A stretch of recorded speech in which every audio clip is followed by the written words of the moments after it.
দেশের অবস্থা কি হইল কিছুই বুঝলাম না।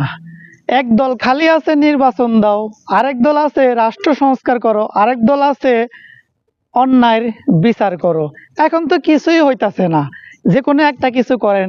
এইদিকে সাধারণ জনগণের অবস্থা একেবারেই খারাপ।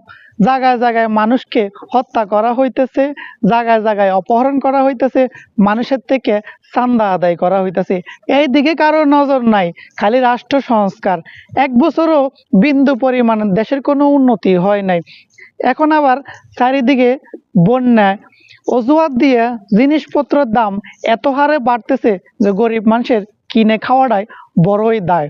এগুলো না দেখে খালি রাষ্ট্র সংস্কার, নির্বাচন, আগে জনগণের কি চায় সেই দিকে দেখেন, তারপরে নির্বাচন করেন, তারপর রাষ্ট্র সংস্কার করেন।